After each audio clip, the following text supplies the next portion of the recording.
அநியாயமா நடந்துட்டு இருக்கு. இந்த தட்டி கேட்க ஒரு நாதி இல்ல. அவன் சொந்த வேலையை தான் பாரு. பேச நிறுத்துங்கடா.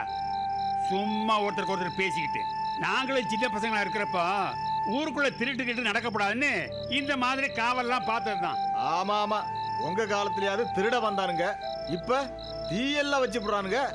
ஏய், பொழுது விடிஞ்சு 7 மணி ஆகிறதுக்குள்ள கதவெல்லாம் சாத்திக்கிட்டு வீட்டுக்குள்ள போய் டிவி பொட்டியிலேயே பாத்துக்கிட்டு இருங்க.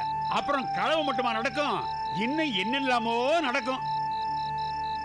சரி, இன்னைக்கு முதல்ல காவலுக்கு போறது யாரு? நம்ம கிழக்கு தெரு ராமன் தான். அப்படியா? ஏய், அந்த லாந்த லைட்டையும் தண்ணி எடுத்து கொடு. கொடுப்பா எடுத்து கொடு. ராமு தம்பி, தனியா காவலுக்கு இருக்கிறமேனு பயந்துராதப்பா. பயமா? எனக்கா? அது எங்க பரம்பரையிலே கிடையாது. 10 பேர் வந்தாலும் ஒத்தையா நின்று நான் சமாளிப்பேன். அதனால தானே ஒன்னும் முதல்ல களத்துல இருக்கணும். ஏய், சும்மாறா ராமு, நாங்கெல்லாம் வீட்டுல போய் தூங்கிடுவோம்னு நினைச்சிடாத. எல்லாரும் முழிச்சுக்கிட்டு தான் படுத்திருப்போம். வயசானாலே இப்படித்தான். யார் அவன் விவரம் கட்ட பைய? பால் முளைக்காத குரங்கு எதுக்கு எடுத்தாலும் குறுக்க மறுக்க பேசிக்கிட்டே இருக்கான். ராமு, எதுவா இருந்தாலும் நீ ஒரு சத்தம் கொடு, நாங்க எல்லாரும் வந்துருவோம். என்ன சரியா? சரி கலரி, நான் கிளம்புறேன். சரி. ஏய், எல்லாரும் அவங்க வீட்டுக்கு கிளம்புங்க. சரி கலரி.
அஞ்சி நடுங்கும் மானிடனே, நீ இந்த ஊரை காப்பாற்றப் போகிறாயா? இந்த ஊரே திரண்டு வந்தாலும் இனி உன்னை காப்பாற்ற முடியாது.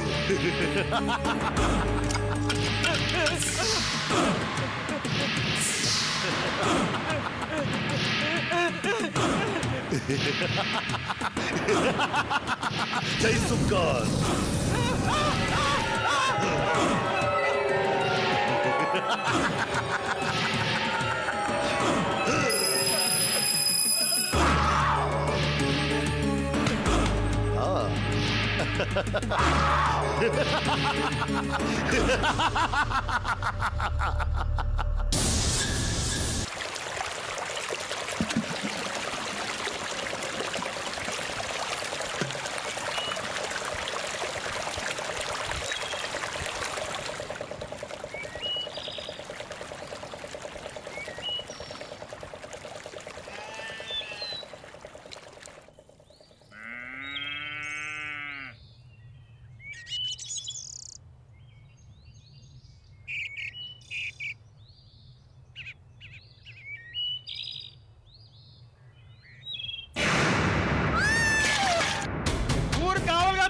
செத்து கிடக்காண்டு.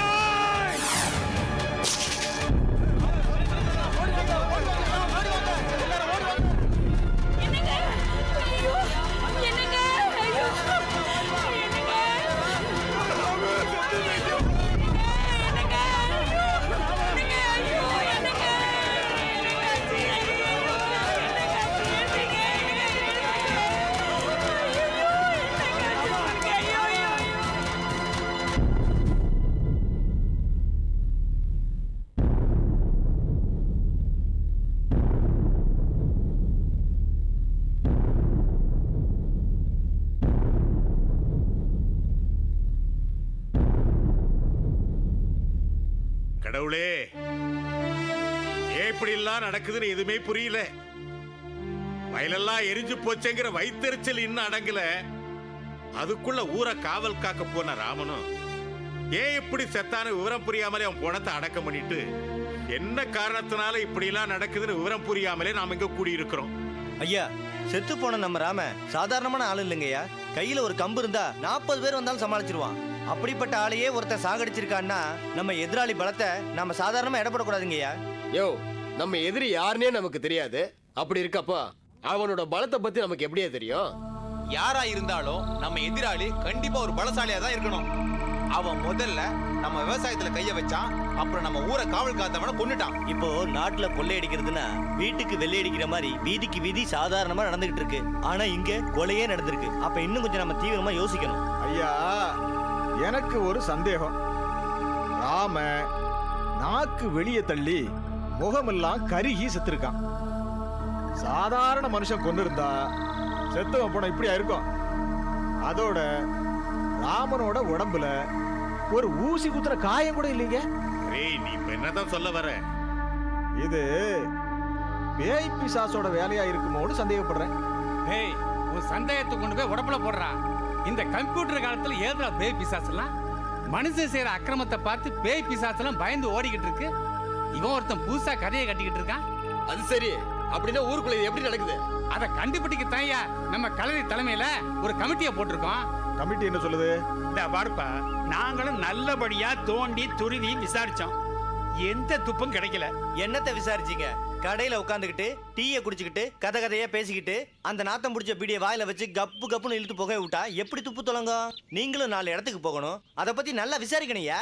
அட விடுங்கப்பா, எல்லாரும் அவங்க வேலையை ஒழுங்கா பண்ணிட்டு தான் இருக்கோம். ஆனா தப்பு எங்கேயும் நடக்குது. பல நாள் திருட ஒரு நாள் அகப்பட்ட தீருவான். அன்னைக்கு தான் நமக்கெல்லாம் தீபாவளி. ஐயா, அவன் அகப்படுற வரைக்கும் நம்ம உசுரை கையில புடிச்சிட்டு இந்த ஊர்ல குடியிருக்க முடியாதுங்க ஐயா. அதனால ஊருக்கு அவளை பலப்படுத்துங்க. அப்ப போலீஸுக்கு போகலாங்கிறியா? ஐயோ, போலீஸ் வேணா, கோர்ட்டு வேணா. தலைமுறையா இதெல்லாம் நமக்கு ஒத்து வராத விஷயம். எனக்கு என்ன தோணுதுன்னா, தனியாளா ஒருத்தர் இருக்கும் போதுதானே இதெல்லாம் நடக்குது. ஷிஃப்ட் முறையில 4 பேர் காவலுக்கு இருந்தான்னு வச்சுக்கோங்க. நம்ம பலமும் கூடிடும், எதிராளியும் பயப்படுவான். என்ன சொல்றீங்க? ஐயா, இன்னைக்கே 2 பிள்ளைகளையும் அனுப்பி வைக்கிறேன். 2 பேர் எதுக்கு? வீட்டுக்கு ஒருத்தர் அனுப்பிச்சா போறோம். இல்லைங்க, எனக்கு நிலபோலம் இல்லைன்னாலும் எனக்கும் என் பிள்ளைங்களுக்கும் கூலியை கொடுக்கறது, என்னையும் என் குடும்பத்தையும் வாழ வைக்கிறது இந்த ஊர் தான். இந்த ஊர் நல்லா இருந்தா தானே நாங்க நல்லா இருக்க முடியும். அதுக்காகவே என் 2 பிள்ளைகளையும் அனுப்பி வைக்கிறேன். உன்ன மாதிரி தன் சொந்த ஊரை உயிருக்கு மேல நேசிக்கிறவன் இருக்கிற வரைக்கும் அந்த ஊருக்கு எந்த கெடுதலுமே வராதீங்க. உன் விருப்பம் போலவே செய். இந்த சந்தர்ப்பத்துல நம்ம ஊருக்காக உயிரை விட்ட ராமன் குடும்பத்துக்கு பொது பணத்திலிருந்து 50,000 ரூபாய் கொடுத்து உதவலான்னு பஞ்சாயத்து முடிவு பண்ணிருக்கு. நீங்க என்ன சொல்றீங்க? ரொம்ப சந்தோஷம். சின்னதாய், இங்க வாமா. நாங்க என்னதான் கோடி கோடியா கொட்டி கொடுத்தாலும் நீ உன் புருஷனை இழந்த இழப்புக்கு எதுவுமே ஈடாகாதுமா. இருந்தாலும் இந்த ஊருக்காக உன் புருஷன் செஞ்ச தியாகத்துக்காக ஒரு சிறிய நன்றி காணிக்கை அது கொடுக்குறமா. வாங்கிக்கமா. ரொம்ப நன்றிங்க. எல்லாரும் நல்லா ஞாபகம் வச்சுங்கயா. ராத்திரி காவலுக்கு 4 பேர் போகணும், மறந்துடாதீங்க. சரி, பஞ்சாயத்தோட கலையுது.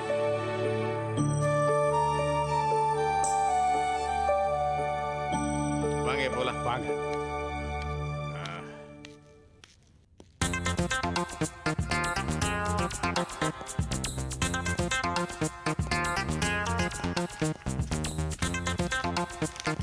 சார் சார் சார், காய்கறி வாங்கிட்டு போங்க சார். காய்கறியா? இப்பதான் என்னோட கற்பனை குதிரையை தட்டி விட்டு ஓட விட்டுருக்க. அதை டிஸ்டர்ப் பண்ணாதுமா. சரியான லூசா படம் எல்லாம் நல்லா இருக்கே, வாங்கிட்டு போலாமா? வாங்க சார். அதான் வந்துட்டேல்ல, அப்புறம் என்னத்துக்கு இன்னொரு வாங்க சார். இந்த ஆளுகிட்ட நம்ம வியாபாரம் பண்ண போறோமா இல்ல விவகாரம் பண்ண போறோமான்னு தெரியல. சொல்லுங்க சார், இப்ப எவ்வளவு பழம் வேணும்? எந்த பழம் என்ன விலைன்னு நீ இன்னும் சொல்லவே இல்லையே. விலை என்ன சார் பெருசு? எடுக்க சார், அனுசரிச்சு போட்டு தரேன். இத பாரு, இந்த அனுசரிச்சு போறது, அட்ஜஸ்ட் பண்ணி போறது, இதெல்லாம் சுத்தமா எனக்கு பிடிக்காது. உன்னோட பழமும் எனக்கு வேண்டாம், என்னோட பணமும் உனக்கு வேண்டாம். கட்டுப்படி ஆற மாதிரி ஒரு விலை சொல்லு, நியாயமா இருந்தா நான் வாங்கிக்கிறேன். நான் சார் இப்படி கராரா பேசுறீங்க? ஆமா ஆமா, கராரா இல்ல கடைசியில தகராறு வந்துடும். அதெல்லாம் விடு. இது என்ன விலை? 10 ரூபா கொடுங்க சார். 10 ரூபா.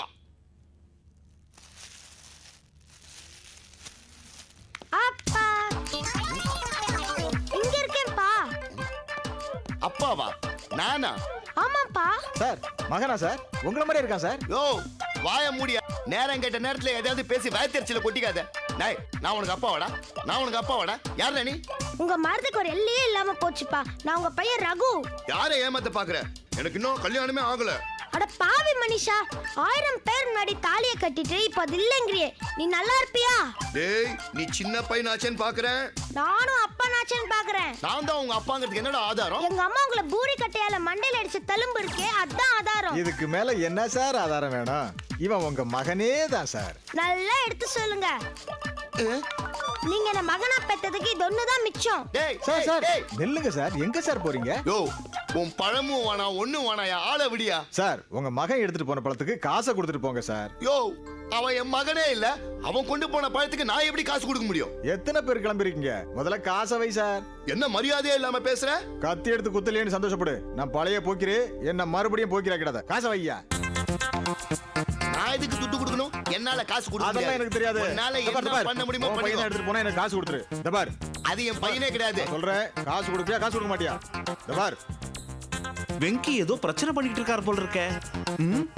சார் என்ன சார் பழத்துக்கு காசு தர மாட்டேங்கிறீங்க? உங்க பிள்ளை எடுத்து போன பழம் சார். உங்க பையன் சார் அவன். சார், அதெல்லாம் முடியாது. யார் சொன்னாலும் கொடுக்க முடியாது. என்ன பிரச்சனை? பழம்னாலே பிரச்சனை தான். பழம் பிரச்சனை இல்ல சார், பணம் தான் பிரச்சனை சார். இவர் பழம் வாங்க வந்தாரு சார். வந்தாரா? வந்ததுக்கு அப்புறம் இந்த பழத்துக்கு என்ன ரேட்டுன்னு என்கிட்ட கேட்டாரு சார். ரேட் சொன்னேன் சார். ரேட் சொன்னதுக்கு இந்த பழத்தை எடுத்துக்கிறேன்னு சொன்னார் சார். அதுக்கும் சரின்னு சொன்னேன் சார். அதுக்கப்புறமா அவர் பிரச்சனை பண்ணிட்டே இருந்தார் சார். பிரச்சனை பண்ணிட்டு இருக்கும்போது அவரோட பையன் இங்க வந்தான் சார். பையன் வந்தானா இவருக்கு அவர் பையன்னு தெரியல சார். அதுக்கப்புறம் அந்த பையன் தான் சார் சொன்னா நான் இவர் பையன்னு. 2 பேரும் சண்டை போட்டுட்டு இருந்தாங்க சார். அந்த நேரம் பார்த்து அவரோட பையன் திடீர்னு பழத்தை எடுத்துட்டு ஓடிட்டான் சார். இவர் சொல்றதெல்லாம் உண்மையா சார்? இவன் சொல்றதெல்லாம் உண்மைதான். ஆனா அவன் என் மகன்கிறது மட்டும் உண்மையே இல்ல. இத உங்க பொண்டாட்டி கேட்காம போயிட்டாங்களே. பழத்துக்கு பணத்தை கொடுங்க சார். பணமா? நான் எதுக்கு கொடுக்கணும்? இல்ல எதுக்கு கொடுக்கணும்ன்ற?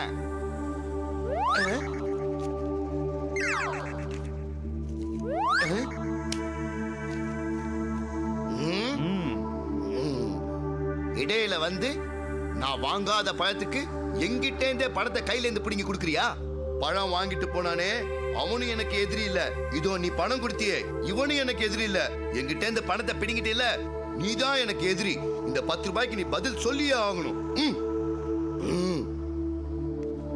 ரொம்ப நன்றி சார். இருக்கட்டும் சார். என்ன தெரியுதா சார்? நல்லா தெரியுதுப்பா. நீ இந்த பழைய வழிப்பறி இல்ல? ஆமா சார். நீங்க தான் என் நெத்தில திருடன் நடிச்சு நான் திருந்தி இப்ப ரொம்ப நல்லவனா இருக்கேன் சார். இதோ பழம் வியாபாரம் பண்ணிட்டு இருக்கேன் சார். இருக்கட்டும் இருக்கட்டும். நல்லா இருந்தா சந்தோஷம் தான். சார் சார் பழம் எடுத்துட்டு போங்க சார் வீட்டுக்கு. இருக்கட்டும்பா. நல்லா இருந்தா அதுவே போதும். வரம்பா.